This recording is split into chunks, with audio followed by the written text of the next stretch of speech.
You know, when you think about the story of electricity, you probably picture a series of inventors having these random eureka moments.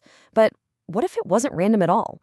What if the path from a little spark of static to the power grid that's lighting your room right now was actually a logical, predictable, and, well, an inevitable journey? That's the big idea we're diving into. The history of electricity isn't just a jumble of facts. It's more like a chain, and each link in that chain had to be forged before the next one could even be imagined. I mean, you couldn't invent the light bulb before you understood the battery, right?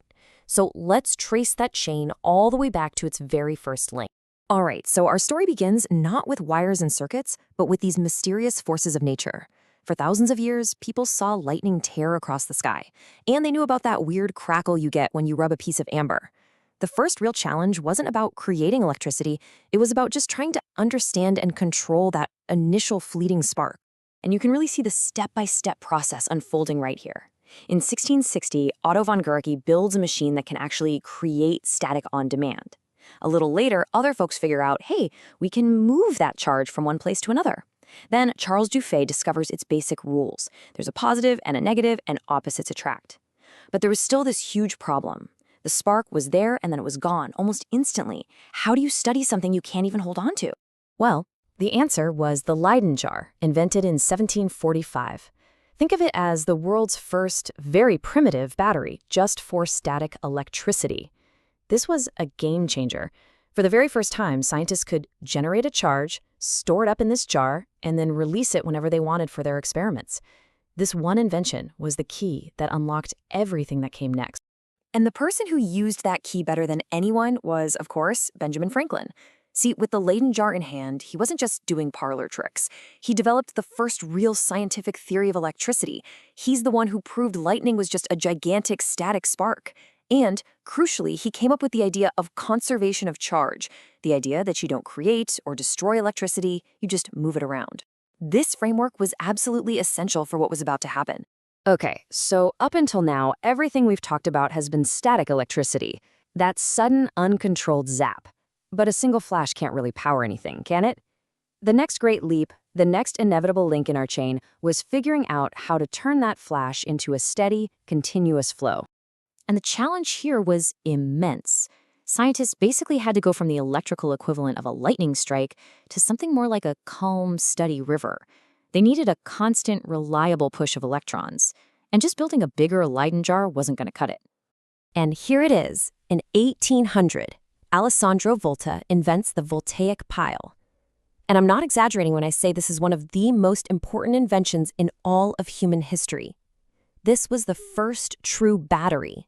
It's the moment electricity went from being a scientific curiosity to a practical, powerful tool. For the first time ever, we had a controllable source of flowing electricity. And the genius of it was just how simple it was. Volta figured out that if you take two different metals, say zinc and copper, and you separate them with a piece of cloth soaked in salt water, a chemical reaction kicks off that pushes electrons from one metal to the other. So by stacking these little metal and cloth sandwiches into a pile, he created a reliable, continuous current. This invention was basically the starting gun for the modern electrical age. So, now that scientists had the voltaic pile providing a steady current, they could start exploring effects that were totally invisible before, and that led them to uncover this deep, hidden connection between electricity and another mysterious force, magnetism. Get this, in 1820, a guy named Hans Christian Ørsted is in the middle of giving a lecture. He sends a current from a battery through a wire, and he notices that the needle of a compass sitting nearby twitches. It's such a simple observation, but the implication was absolutely profound. A flow of electricity creates its own magnetic field. Suddenly, these two great forces were linked. And this is where the brilliant Michael Faraday steps into the story. He looked at Ørsted's discovery and asked the most logical yet genius next question. Okay, if a moving charge can create a magnetic field, can a moving magnet create an electric current? And in 1831, after years of trying, he proved it could. By simply moving a magnet through a coil of wire, he generated electricity. He had just completed the circle. And what's so cool is that this reveals a perfect, beautiful symmetry. Ørsted's discovery that electricity makes magnetism is the principle behind the electric motor. You put electricity in, you get motion out. Faraday's discovery that magnetism makes electricity is the principle of the electric generator. You put motion in, you get electricity out. These two ideas, two sides of the same coin, are the foundation of, well, pretty much our entire technological world.